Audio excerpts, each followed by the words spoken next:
PM Narendra Modi ने प्रधानमंत्री आवास योजना के तहत बने 1,75,000 घरां के गृह प्रवेश प्रोग्राम का उद्घाटन किया। इस दौरान मध्य प्रदेश के मुख्यमंत्री शिवराज सिंह चौहान भी मौजूद रहे। प्रधानमंत्री ने प्रोग्राम की शुरुआत में सब तो पहला कुछ लाभार्थियों के नाल गल की। अभी मुझे कुछ लाभार्थियों से चर्चा करने का अवसर मिला। आज अपना पक्का घर मिला है, अपने सपनों का घर मिला है, अपने बच्चों के भविष्य का एक नया विश्वास आपके मन में पैदा हुआ है। अब मध्य प्रदेश के 2.25 लाख ऐसे परिवार जो आज अपने घर में प्रवेश कर रहे हैं, जिनका गृह प्रवेश हो रहा है, उन सभी को मैं आज बहुत बहुत बधाई देता हूं, शुभकामनाएं देता हूं। ये सभी साथी टेक्नोलॉजी के किसी न किसी माध्यम से पूरे मध्य प्रदेश में इस कार्यक्रम से जुड़े हैं। आज आप देश के उन 2.25 करोड़ परिवारों में शामिल हो गए हैं, जिन्हें बीते 6 वर्षों में अपना घर मिला है, जो अब किराए के नहीं, झुग्गियों में नहीं, कच्चे मकान में नहीं, अपने घर में रह रहे हैं, पक्के घर में रह रहे हैं। साथियों, इस बार आप सभी की दिवाली, आप सभी के त्योहारों की खुशियां जरूर कुछ ज्यादा ही होगी। कोरोना काल ही के कारण और अगर ये स्थिति न होती तो आज आपके जीवन की इतनी बड़ी खुशी में शामिल होने के लिए आपके घर का एक सदस्य, ऐसा ही आपका प्रधान सेवक आज मध्य प्रदेश में होता, आपके बीच होता और आपके इस आनंदोत्सव में भागीदार होता। लेकिन कोरोना की जो स्थिति है उसके कारण मुझे दूर से ही आज आप सबके दर्शन का अवसर मिल रहा है। आज के इस समारंभ में मध्य प्रदेश की गवर्नर श्रीमती आनंदीबेन, राज्य के मुख्यमंत्री भाई शिवराज जी, केंद्र में मंत्रिपरिषद के मेरे सहयोगी नरेंद्र सिंह जी,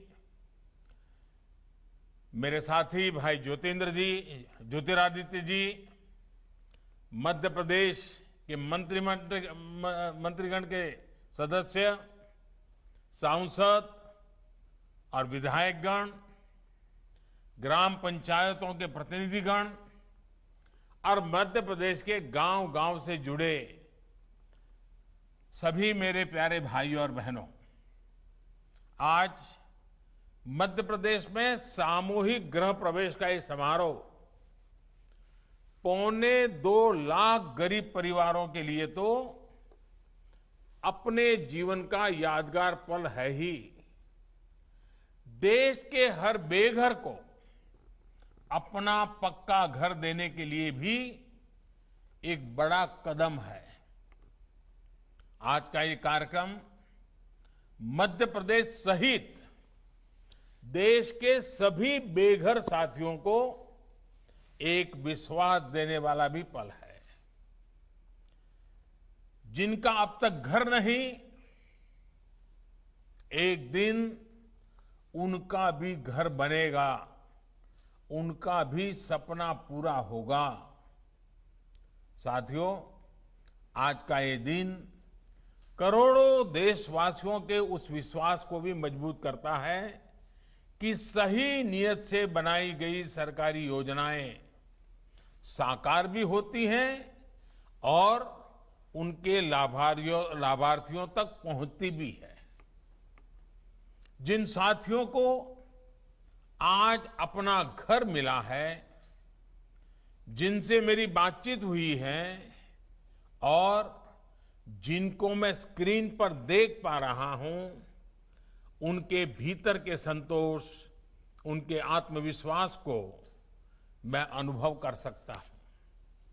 मैं आप सभी साथियों से यही कहूंगा कि ये घर आपके बेहतर भविष्य का नया आधार है। यहां से आप अपने नए जीवन की नई शुरुआत कीजिए। अपने बच्चों को, अपने परिवार को अब आप नई ऊंचाइयों पर लेकर जाइए। आप आगे बढ़ेंगे तो देश भी आगे बढ़ेगा। साथियों, कोरोना के काल में तमाम रुकावटों के बीच भी देश भर में प्रधानमंत्री आवास योजना के तहत 18 लाख घरों का काम पूरा किया गया है। उसमें 1,75,000 घर अकेले मध्य प्रदेश में ही पूरे किए गए हैं। ਫਿਲਹਾਲ ਹੁਣ ਸਮਾਂ ਇੱਕ ਬ੍ਰੇਕ ਦਾ ਤੇ ਬ੍ਰੇਕ ਤੋਂ ਬਾਅਦ ਤੁਹਾਨੂੰ ਦੱਸਾਂਗੇ ਪ੍ਰਧਾਨ ਮੰਤਰੀ ਨਰਿੰਦਰ ਮੋਦੀ ਨੇ ਕਿਹੜੇ ਪ੍ਰੋਜੈਕਟ ਪੂਰੇ ਹੋਣ ਦੇ ਦਾਅਵੇ ਕੀਤੇ।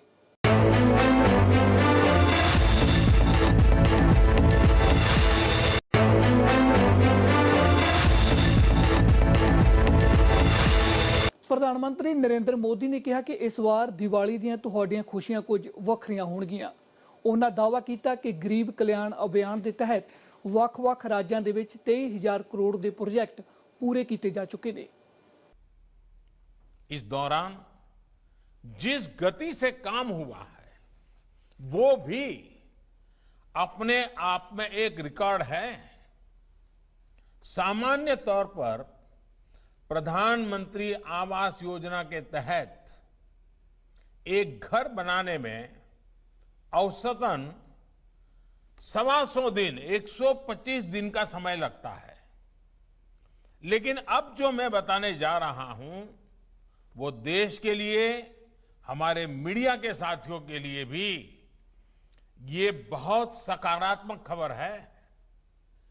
कोरोना के इस काल में पीएम आवास योजना के तहत घरों को बनाने में 125 दिन नहीं, सिर्फ 45 से 60 दिन में ही बनाकर तैयार कर दिया गया है। आपदा को अवसर में बदलने का ये बहुत ही उत्तम उदाहरण है। आप सोचेंगे कि ये कैसे संभव हुआ? पहले 125 दिन, अब 40 से 60 दिन के बीच में कैसे हुआ? साथियों, इस तेजी में बहुत बड़ा योगदान रहा शहरों से जो हमारे श्रमिक भाई बहन लौटे हैं। उनके पास हुनर भी था, इच्छा शक्ति भी थी और वो इसमें जुड़ गए और इसके कारण ये परिणाम मिला है। हमारे इन साथियों ने प्रधानमंत्री गरीब कल्याण रोजगार अभियान का पूरा लाभ उठाते हुए अपने परिवार को संभाला और साथ साथ अपने गरीब भाई बहनों के लिए घर भी तैयार करके दे दिए। मुझे संतोष है कि पीएम गरीब कल्याण अभियान से मध्य प्रदेश सहित देश के अनेक राज्यों में करीब करीब 23,000 करोड़ रुपए के काम पूरे किए जा चुके हैं।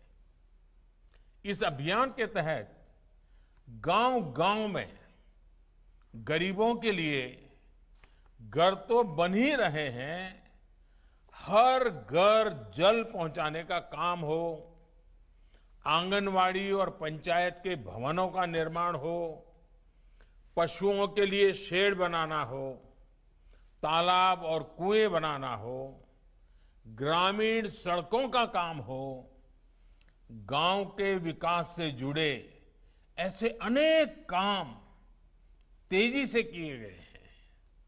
इससे दो फायदे हुए हैं। एक तो शहरों से गांव लौटे लाखों श्रमिक साथियों को रोजगार उपलब्ध हुआ है और दूसरा ईंट, सीमेंट, रेत और निर्माण से जुड़े दूसरे सामान का व्यापार कारोबार करते हैं उनकी भी बिक्री हुई है। एक प्रकार से प्रधानमंत्री गरीब कल्याण रोजगार अभियान इस मुश्किल समय में गांव की अर्थव्यवस्था का भी बहुत बड़ा सहारा बनकर के उभरा है। इसे बहुत बड़ी ताकत प्रधानमंत्री आवास योजना के तहत हो रहे कार्यों से मिल रही है। साथियों, मुझसे कई बार लोग पूछते हैं कि आखिर घर तो देश में पहले भी बनते थे, सरकार की योजनाओं के तहत बनते थे, फिर आपने बदलाव क्या किया? ये सही है कि गरीबों के लिए घर बनाने के लिए देश में दशकों पहले से योजनाएं चली आ रही है। बल्कि आजादी के बाद के पहले दशक से ही सामूहिक विकास कार्यक्रम के तहत ये काम शुरू हो गया था। फिर हर 10-15 साल में इस प्रकार की योजनाओं में कुछ जुड़ता गया, नाम बदलते गए, लेकिन करोड़ों गरीबों को जो घर देने का लक्ष्य था, जो एक गरिमापूर्ण जीवन देने का लक्ष्य था, वो कभी पूरा ही नहीं हो गया। कारण ये था कि पहले जो योजनाएं बनी थी उनमें सरकार हावी थी, सरकार का दखल बहुत ज्यादा था। उन योजनाओं में मकान से जुड़ी हर चीज का फैसला सरकार, और वो भी दिल्ली से होता था। जिसको उस घर में रहना था उसको कोई पूछता ही नहीं था। अब जैसे शहरों की ही तर्ज पर आदिवासी क्षेत्रों में ही कॉलोनी सिस्टम थोपने की कोशिश होती थी, शहरों जैसे मकान बनाने की ही कोशिश होती थी, जबकि हमारे आदिवासी भाई बहनों का रहन सहन शहर के रहन सहन से बिल्कुल अलग होता है। उनकी जरूरतें अलग होती है। इसलिए सरकार के बनाए घरों में उनको वो अपनापन कभी नहीं लगता था। इतना ही नहीं, पहले की योजनाओं में पारदर्शिता की भी भारी कमी थी, कई तरह की गड़बड़ियां भी होती थी। मैं उनके विस्तार में नहीं जाना चाहता। इसलिए उन घरों की क्वालिटी भी बहुत खराब होती थी। ऊपर से बिजली, पानी जैसी मूल जरूरतों के लिए लाभार्थी को सरकारी दफ्तरों के चक्कर अलग से काटने पड़ते थे। इन सबका नतीजा ये होता था कि उन योजनाओं के तहत जो घर बनते भी थे उनमें जल्दी लोग शिफ्ट ही नहीं होते थे, उनमें गृह प्रवेश ही नहीं हो पाता था। साथियों, 2014 में हमने जब से कार्य संभाला, इन पुराने अनुभवों का अध्ययन करके पहले पुरानी योजना में सुधार किया गया और फिर प्रधानमंत्री आवास योजना के रूप में बिल्कुल नई सोच के साथ योजना लागू की गई। इसमें लाभार्थी के चयन से लेकर गृह प्रवेश तक ਪਾਰਦਰਸ਼ਿਤਾ को प्राथमिकता दी गई। ਹੁਣ ਰੁਕਦੇ ਇੱਕ ਹੋਰ ਬ੍ਰੇਕ ਲਈ ਤੇ ਬ੍ਰੇਕ ਤੋਂ ਬਾਅਦ ਜਾਣਾਂਗੇ ਪ੍ਰਧਾਨ ਮੰਤਰੀ ਨਰਿੰਦਰ ਮੋਦੀ ਨੇ ਗਰੀਬ ਪਰਿਵਾਰਾਂ ਨੂੰ ਕਿਹੜਾ ਵੱਡਾ ਭਰੋਸਾ ਦਿੱਤਾ ਹੈ।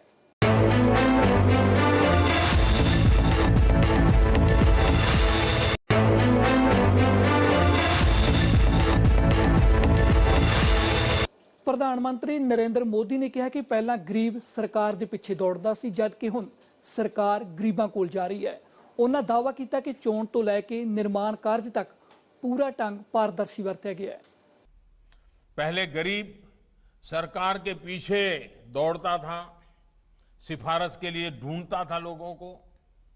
आज हमारी योजना ऐसी है कि सरकार को लोगों के पास जाना होता है, खोजना होता है और सुविधा देनी होती है। अब किसी की इच्छा के अनुसार लिस्ट में नाम न जोड़ा जा सकता है न घटाया जा सकता है। चयन से लेकर के निर्माण तक वैज्ञानिक और पारदर्शी तरीका अपनाया जा रहा है। इतना ही नहीं, मटेरियल से लेकर के निर्माण तक स्थानीय स्तर पर उपलब्ध और उपयोग होने वाले सामानों को भी प्राथमिकता दी जा रही है। घर के डिजाइन भी स्थानीय जरूरतों और निर्माण शैली के मुताबिक ही तैयार और स्वीकार किए जा रहे हैं। अब पूरी पारदर्शिता के साथ घर बनाने के हर चरण की पूरी मॉनिटरिंग के साथ लाभार्थी खुद अपना घर बनाता है। जैसे जैसे घर बनाता जाता है, वैसे वैसे घर की किस्त भी उनके खाते में जमा होती जाती है। अब अगर कोई बेईमानी करके भी कुछ कोशिश करता है तो इसमें पकड़े जाने के लिए अनेक रास्ते भी बनाए गए हैं। साथियों, प्रधानमंत्री आवास योजना की एक बहुत बड़ी विशेषता है उसका इंद्रधनुषी स्वरूप। जैसे इंद्रधनुष में अलग अलग रंग होते हैं, वैसे ही प्रधानमंत्री आवास योजना के तहत बनने वाले घरों के भी अपने ही रंग है। अब गरीब को सिर्फ घर ही नहीं मिल रहा है, बल्कि घर के साथ साथ शौचालय भी मिल रहा है, उज्ज्वला का गैस कनेक्शन भी मिल रहा है, सौभाग्य योजना का बिजली कनेक्शन, उजाला का एलईडी बल्ब, पानी का कनेक्शन, सब कुछ घर के साथ ही मिल रहा है। यानी पीएम आवास योजना के आधार पर ही अनेक योजनाओं का लाभ लाभार्थी को सीधे मिले, ये देखा जा रहा है। मैं शिवराज जी की सरकार को फिर बधाई दूंगा कि उन्होंने इसको विस्तार देते हुए पीएम आवास योजना के साथ 27 योजनाओं को जोड़ा है। साथियों, प्रधानमंत्री आवास योजना हो या स्वच्छ भारत अभियान के तहत बनने वाले शौचालय हो, इनसे गरीब को सुविधा तो मिल ही रही है, बल्कि ये रोजगार और सशक्तिकरण का भी ये बड़ा माध्यम है। विशेष तौर पर हमारी ग्रामीण बहनों के जीवन को बदलने में भी ये योजनाएं अहम भूमिका निभा रही है। पीएम आवास योजना के तहत बन रहे घर की रजिस्ट्री ज्यादातर या तो सिर्फ महिला के नाम पर हो रही है या फिर साझी हो रही है। वही आज गांवों में बड़ी मात्रा में रानी मिस्त्री या महिला राज मिस्त्री के लिए काम के नए अवसर बन रहे हैं। अकेले मध्य प्रदेश में ही 50,000 से ज्यादा राज मिस्त्रियों को प्रशिक्षित किया गया है और इसमें से 9,000 रानी मिस्त्री हैं। इससे हमारी बहनों की आय और आत्मविश्वास दोनों में बढ़ोतरी हो रही है। साथियों, जब गरीब की, गांव की आय और आत्मविश्वास बढ़ता है तो आत्मनिर्भर भारत बनाने का हमारा संकल्प भी मजबूत होता है। इस आत्मविश्वास को मजबूत करने के लिए गांव में हर प्रकार का आधुनिक इंफ्रास्ट्रक्चर विकसित किया जा रहा है। 2019 के पहले 5 वर्ष शौचालय, गैस, बिजली, सड़क ऐसी बेसिक सुविधाओं को गांव तक पहुंचाने का काम किया गया। अब इन मूल सुविधाओं के साथ साथ आधुनिक सुविधाओं से भी गांवों को मजबूत किया जा रहा है। इसी 15 अगस्त को लाल किले से मैंने कहा था कि आने वाले 1000 दिनों में देश के करीब 6 लाख गांवों में ऑप्टिकल फाइबर बिछाने का काम पूरा किया जाएगा। पहले देश की 2.5 लाख पंचायतों तक फाइबर पहुंचाने का लक्ष्य रखा गया था। अब इसको पंचायत से आगे बढ़ाकर गांव-गांव तक पहुंचाने का संकल्प लिया गया है। इस कोरोना काल में भी प्रधानमंत्री गरीब कल्याण रोजगार अभियान के तहत ये काम तेजी से चला है। सिर्फ कुछ हफ्तों में ही देश के 116 जिलों में 5000 किलोमीटर से ज्यादा का ऑप्टिकल फाइबर बिछाया जा चुका है, जिससे 1250 से ज्यादा ग्राम पंचायतों में करीब 15,000 वाईफाई हॉटस्पॉट और लगभग 19,000 ऑप्टिकल फाइबर कनेक्शन दिए गए हैं। यहां मध्य प्रदेश के भी चुने हुए जिलों में 1300 किलोमीटर से ज्यादा ऑप्टिकल फाइबर बिछाया गया है। और मैं फिर याद दिलाऊंगा, ये सारा काम कोरोना काल में ही हुआ है, इतने बड़े संकट के बीच हुआ है। जैसे ही गांव-गांव में ऑप्टिकल फाइबर पहुंचेगा तो इससे नेटवर्क की समस्या भी कम हो जाएगी। जब गांव में भी जगह जगह बेहतर और तेज इंटरनेट आएगा, जगह जगह वाईफाई हॉटस्पॉट बनेंगे, तो गांव के बच्चों को पढ़ाई और युवाओं को कमाई के बेहतर अवसर मिलेंगे। ਫਿਲਹਾਲ ਦੇ ਲਈ ਇੰਨਾ ਹੀ। ਦੇਸ਼ ਦੁਨੀਆ ਦੀਆਂ तमाम ਖਬਰਾਂ ਵੇਖਣ ਲਈ ਤੁਸੀਂ ਵੇਖਦੇ ਰਹੋ ABP ਸਾਂਝਾ।